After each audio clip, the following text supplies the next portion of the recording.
Notre prochain invité, c'est M. Sylvain Thibouteau, qui est directeur du service de développement économique de la MRC de Lillet. Sylvain, bonjour. Bonjour, Michel. Vous allez bien? Très bien. Sylvain, un nouvel événement sur le reprenariat dans la MRC de Lillet. Pour les gens qui nous regardent, là, on entend souvent parler de relève entrepreneuriale, mais reprenariat, est-ce que c'est quoi la différence? Est-ce qu'il y en a une d'abord? Oui, je pourrais dire, reprenariat, c'est un terme générique qui veut englober plusieurs types de relève d'entreprise. On connaît la relève d'entreprise familiale. Souvent, la génération suivante prend la relève de la précédente. Mais il y a aussi d'autres types de relève d'entreprise. Ça peut se faire aussi par des gens venant de l'extérieur qui achètent une entreprise qui est à vendre. Ou même aussi, ça peut être du reprenariat ou de la relève collective, où c'est des employés qui se forment en coopérative de travailleurs actionnaires et qui deviennent aussi propriétaires de l'entreprise, soit à 100% ou à un certain pourcentage là, de la propriété de l'entreprise.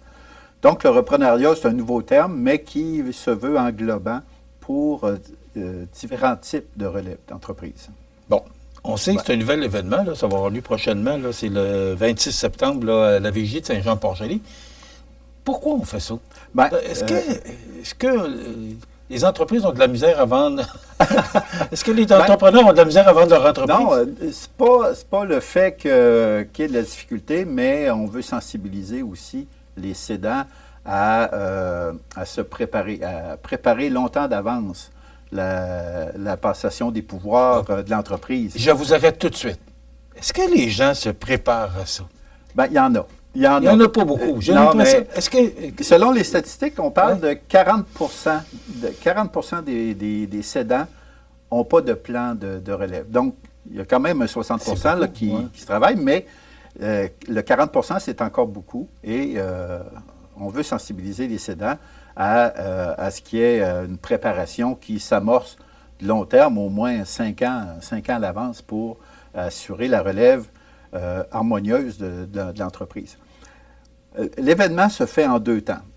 Michel t'a parlé de l'activité du 26 septembre, qui, elle, va s'adresser aux repreneurs d'entreprises, les gens intéressés à faire l'acquisition d'entreprises existantes.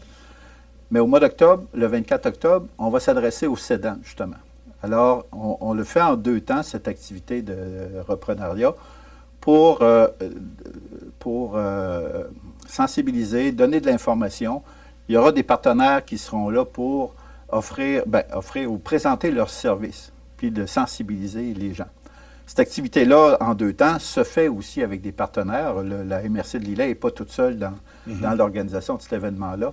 Desjardins Entreprises est là, la financière Sun Life, Mallette et ensuite le Centre d'aide aux entreprises Montmagny-Lillet. Donc, avec ces 4 partenaires-là, la MRC propose ces 2 activités-là. Bon. Moi, la question qui me vient à l'esprit, on ne voit pas, ou très peu, là, des entrepreneurs qui vont mettre une pancarte à vendre là, devant leur entreprise. Est-ce que vous pensez qu'il va y avoir de la participation? Parce que c'est pas tout le monde qui veut afficher ou s'afficher puis dire, ben moi, mon entreprise est à vendre. On va jaser, un 5 à 7 avec Sylvain, il va dire, moi, je pense prendre ma retraite, puis on va dire ça à des gens comme vous, parce que vous êtes très impliqués au niveau économique dans le milieu. Mais d'aller au grand jour, dire à la vigie, là, bonjour, mon entreprise est à vendre. Est-ce que vous n'êtes pas inquiet un peu c'est un phénomène dont tu parles, Michel, qui est vrai puis qui est existant. Là, dans le fond, tout ça se passe dans des circuits. L'information se diffuse dans des circuits, non pas au grand jour, effectivement, parce que dans la tête des gens, si l'entreprise est à vendre, il y a des difficultés peut-être, il y a des... le risque que ça nuise au bon fonctionnement des affaires, tout ça. Fait que ça, c'est des éléments qu'il faut tenir compte, mais de plus en plus, comme le reprenariat est un terme, puis Est-ce qu'il est dans le dictionnaire aujourd'hui? Je ne sais pas s'il est dans le dictionnaire, tellement il est récent. Mais il circule, en tout cas. Okay. Ça circule, puis c'est de plus en plus reconnu aussi. Donc, ça devient dans le courant normal des affaires qu'il y a une passation des pouvoirs de l'ancien propriétaire vers de nouveaux. Et ça, et de plus en plus, c'est une préparation que ça demande. Donc, il faut quand même faire circuler l'information que l'entreprise est à vendre ou que le propriétaire cherche des acquéreurs à son entreprise. Sinon, bien, le risque qu'il peut y avoir, c'est que l'entreprise, lorsque le propriétaire décide de prendre sa retraite, bien, que l'entreprise puisse pas continuer. Donc, ça tombe, puis il n'y a pas de releveurs, pas de gens qui veulent reprendre des activités. Alors ça, c'est dommageable pour l'entreprise, puis c'est dommageable pour une région aussi de voir mourir ces entreprises-là parce qu'il n'y a pas de relève ou il n'y a pas de repreneurs. Est-ce que la période est bonne? Bon, taux d'intérêt élevé, on sait, bon, je ne veux surtout pas être défaitiste ce matin, mais on sait que l'économie est plus difficile. Ça tend là, à changer. Je pense qu'on s'en va. On a passé, le pire de la période est passé. Bon, parce qu'on vous m'encouragez, mais je pense qu'il y a que lui quand même. On est dans une période un petit peu plus fragile. Est-ce que c'est le temps d'organiser un événement comme ça? Ben, je parle aux développeurs économiques, là. Moi, je vous dirais que oui, parce qu'il n'y a pas de mauvais temps pour sensibiliser les gens à une préparation. Après ça, bien, il restera à savoir quel est le meilleur scénario pour l'entrepreneur ou le releveur pour passer à l'action, mais pour sensibiliser les gens à mieux se préparer pour une transition, mais ça, peu importe les taux d'intérêt, ça coûte rien là, de faire ça, ou sinon les services professionnels qui sont là pour accompagner les cédants. Donc, je pense que pour l'activité comme telle, c'est une bonne période. Puis on a choisi l'automne, justement, où là, les gens se remettent en action. Tout ça, les vacances sont passées. Mais la situation économique n'a pas d'influence sur le temps de l'événement comme tel. Ouais. Qu'est-ce qui vous a incité? Parce que vous avez quand même des bons partenaires. Là. Vous parliez de Desjardins Entreprises, financières, le CAE, Mallette. Qu'est-ce qui fait que vous avez décidé de tenir cet événement-là? Est-ce que ce sont les entrepreneurs qui vous parlent, qui disent comment on peut procéder? Je sais que vous êtes très connectés là, sur les affaires de la MRC de l'élève particulièrement. Là, mais, oui, on est branché sur notre milieu. Et le fait aussi que ce genre d'activité-là se fait toujours dans des grands centres. Ça fait à Montréal, Québec, Lévis. OK, ça existe déjà. Ça existe déjà parce qu'il existe un organisme sans but lucratif, le Centre de transfert d'entreprises du Québec, le CETEC, qui, eux autres, font la promotion puis ils font de l'accompagnement pour le transfert d'entreprise. Alors, eux autres font des activités de sensibilisation comme on fait, nous, en région ici. Mais on les retrouve soit à Québec, Montréal ou Lévis. Donc c'est une nouveauté de le faire en région, dans un secteur plus rural. Là. OK. Comment ça va se passer? Parce que là, il va y avoir des conférences, il va y avoir des experts, il va y avoir un paquet de monde là, qui vont être là. Oui. Alors, moi, je vais vendre mon entreprise, je m'en vais chez vous. Il se passe quoi, là? La personne qui va assister à cette rencontre-là va aller chercher de l'information, puis va ressortir avec un bagage d'informations pertinentes pour soit acquérir une entreprise ou céder son entreprise. Donc, c'est des spécialistes qui seront là. On parle des 4 partenaires qui sont là, ont des services à offrir à cette clientèle-là, à cet auditoire-là. Et il y aura d'autres aussi parce qu'il y a des gens d'Investissement Québec qui seront présents, de la BDC qui seront présents. Donc, c'est une bonne occasion pour parler à tous ces intervenants-là dans un seul et même événement. Et ce sera des prises de contact qui vont se faire. Il ne jasera pas là, de projets précis comme tel le soir même, mais c'est de l'information qu'on va chercher, des contacts, une personne qui va pouvoir aider le cédant ou le repreneur pour donner suite après, puis qu'il y ait une prise de contact, une prise de rendez-vous qui se fera par la suite. Là. Donc, ce qu'on comprend, c'est plus une séance d'information. Il n'y aura pas d'entrepreneur là, puis il n'y a pas d'entreprise qui va... Oui. Ah, OK. OK. Oui, il y aura des cédants qui commencent à réfléchir, éventuellement à préparer sa relève. Bien, viennent chercher de l'information à cet événement-là, mais ils ne seront pas identifiés comme cédants ou l'entreprise est à vendre éventuellement. Ça sera simplement de la prise d'information qui sera là. OK. Ouais. Et le mois d'octobre, l'événement du mois d'octobre, en parallèle, Oui. il va se passer quoi par rapport... Exactement la même chose, mais c'est le niveau de discussion qui va être différent parce qu'on s'adresse, celle de septembre, à des gens qui seraient intéressés à prendre la relève d'une entreprise, tandis que celle du mois d'octobre, ce sera celle où c'est les cédants qui sont intéressés là, à préparer leur relève puis à être en transition. Bien, c'est eux autres qui seront visés par cet événement-là. Donc, les sujets de conférences ou d'ateliers, pas d'ateliers, mais de présentation, vont être différents si on s'adresse à un repreneur ou à un cédant. Sylvain, je vous pose la question parce que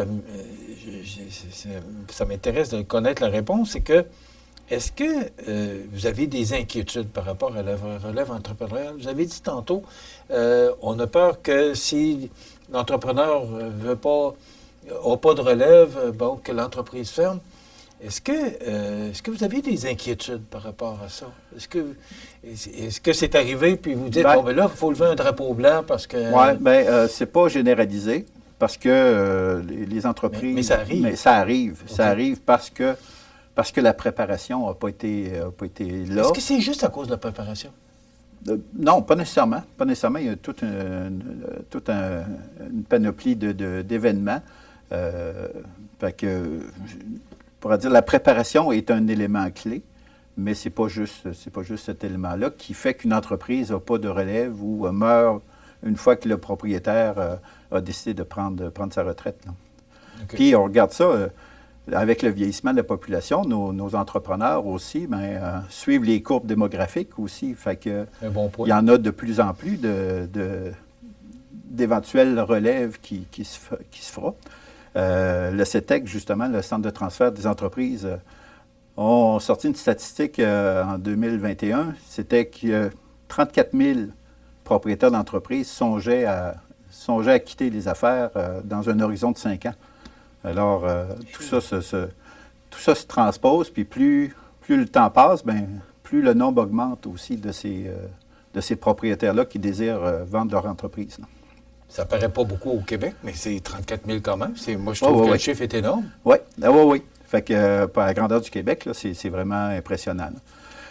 Fait qu'en région, effectivement, les occasions sont peut-être un peu moins grandes, donc il y a une sensibilisation à faire. Puis, on est à titre préventif aussi pour éviter que l'entreprise cesse ses activités parce qu'il n'y a pas de relève.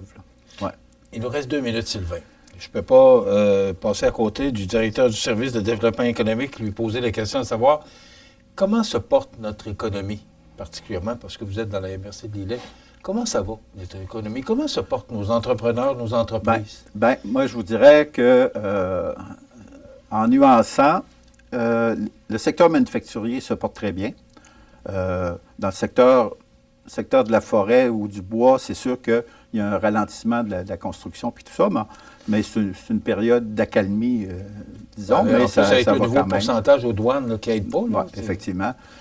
C'est plus le commerce et services qui souffre un peu plus. Le secteur de la restauration, depuis la pandémie, a eu de la difficulté, a encore de la difficulté à retrouver sa vitesse de croisière, mais c'est le commerce et services, c'est un secteur plus mou un peu. Alors, c'est là qu'on ressent un petit peu plus de difficultés au niveau de la santé ou de la santé économique là, de ces secteurs-là.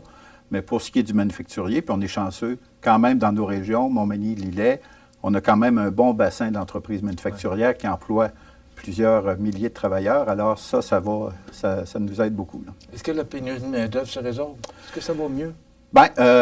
Par des ralentissements de l'économie, le besoin d'avoir de la main-d'œuvre supplémentaire s'est calmé un peu, mais ça va revenir quand même. Là. De plus en plus, les entreprises automatisent leur production. Ça vient soulager aussi la pression qu'il y a sur le besoin de main-d'œuvre. C'est intéressant. Puis moi, ça m'encourage. J'aime ça vous entendre parce que on souhaite que notre économie se porte bien. Puis on sait que par rapport à tout ce qui se passe au Québec, puis en plus, on voit le gouvernement du Québec qui a de l'air à vouloir freiner ses dépenses et ses investissements. C'est inquiétant aussi. Dans le fond, quand dans une région, ce qui crée de la richesse, c'est notre secteur manufacturier, c'est le secteur touristique aussi qui amène des capitaux étrangers dans le territoire. Donc, c'est là que la création de richesse se fait. Fait qu'on a l'avantage dans nos deux territoires d'avoir un bon bassin d'entreprises manufacturières qui amènent des capitaux dans la région. Des belles entreprises, des beaux fleurons. Effectivement. Oui, surtout dans la MRC d'Ila. Oui, on en est très fiers. Ouais. C'est le 26 septembre. 26 septembre, la première séance d'information pour les repreneurs et le 24 octobre pour les cédants qui se fera toujours à la vigie à Saint-Jean-Port-Joli. On va attendre un suivi de ça, puis on espère que ça va bien se passer. Puis les gens qui veulent s'inscrire, allez directement sur le site Internet de la MRC. Toutes les coordonnées sont là pour s'inscrire. C'est vrai, merci beaucoup d'avoir été avec nous. Merci, on Michel. va souhaiter bon succès pour votre événement. Donc, c'est le 26 septembre, c'est à 16h, c'est à la vigie de Saint-Jean-Port-Joli.